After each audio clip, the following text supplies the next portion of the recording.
So I would describe myself right now, the term that I would latch onto the most, even though I hate labels, but I'm going to give myself one, is more anti-establishment. Okay. So it's really the whole beast of the thing. I think it's a really peculiar place to kind of pin myself because it leaves people kind of homeless. Like, Mm. okay, if I land on your content and I come to like similar conclusions that you have, what does that mean? Like, we can't tear down the whole system.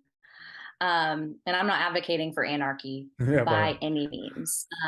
But I personally, in my own voting habits, even, I see conservatism, I see republicanism in my votes red as a step in the right direction. If nothing else, then I was hoping for wave, not because I believed in all the Republican candidates, but because I believed that it would kind of force a reckoning in the Democratic Party Mm. to come to a more reasonable place. But I really think it's overall. I think that I may, my biases from where I come from allow me to see more of the corruption in the Liberal Party Mm. and more of like the moral pejoratives and emotional manipulation because I fell prey to that. I didn't fall prey to, the Republican narrative. I grew up in that. I didn't want anything to do with that. I viewed, Republicans as judgmental, you know, anti people who only cared about getting rich. Hmm. That's what I thought Republicans were. And so I have a little bit more sympathy and empathy now for Republicans. But I also have a great deal of empathy for liberals at the same time because I understand, like, I feel like I've used this before, but I feel like I was window shopping Mm. at what looked like the perfect store for me because what was in the window was like, those were the things I bought into. And then I feel like then more recently, it was like I walked into the store for the first time and I saw it was this vast landscape of dumpster fires. Mm. I was like, wow, that's not what I thought I was buying into for over a decade. Mm. So I'm going to ask a question, and hopefully at this point in the conversation, you understand the spirit of why I'm going to ask it and all that, because it's the point of the show.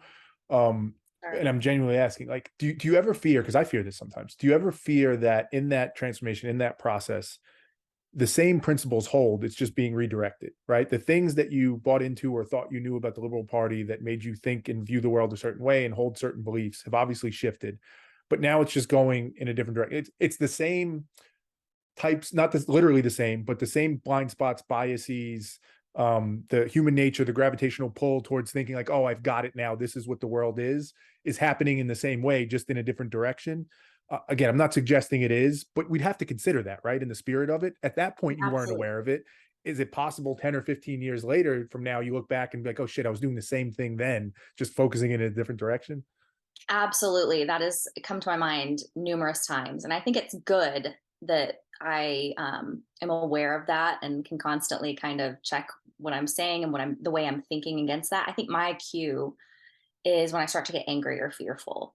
Mm. Those are two emotions that I used to feel anytime you put any political story or news in front of me. And so if I start to feel that again, that's when I know I need to take a step back because my same vulnerabilities could easily get exploited just in a different direction. Mm.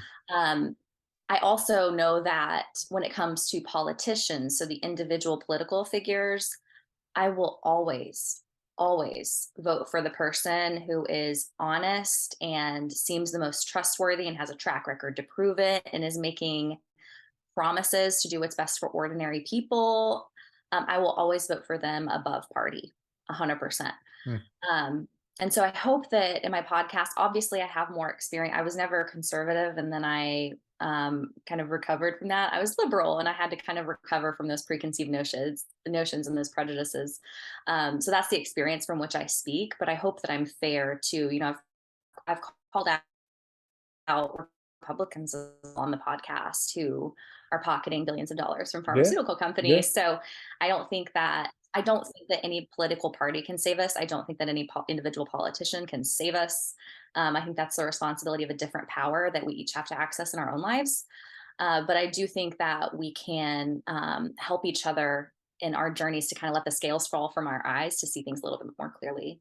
Yeah, well said. And I think that awareness, I think that's such a good point you make around the anger and the fearfulness is like that's your interest, that's you're checking that, right? If that happens, it doesn't mean necessarily it's a problem, but it's like, ooh, let me see what's going on here because there's some risk.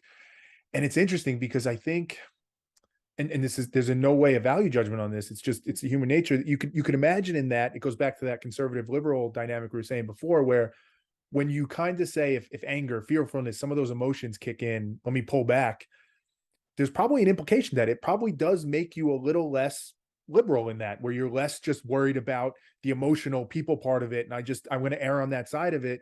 You're turning off some of those emotions a little bit. And whereas in the other way, other people might be turning off whatever you want to call it, logic, practicality a little bit, because they value the human side more or the emotional side more. And you're saying, like, I'm trying to strike that balance. And you would, I can imagine some liberals who would see that and be like, no, you should be angry, Tamara, like you should be mad about this.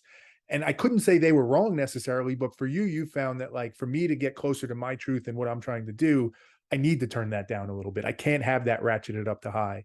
And Yeah. again, it doesn't give us any clear answers like universally. It's just, Yeah. it starts to help us understand the playing field a little bit better.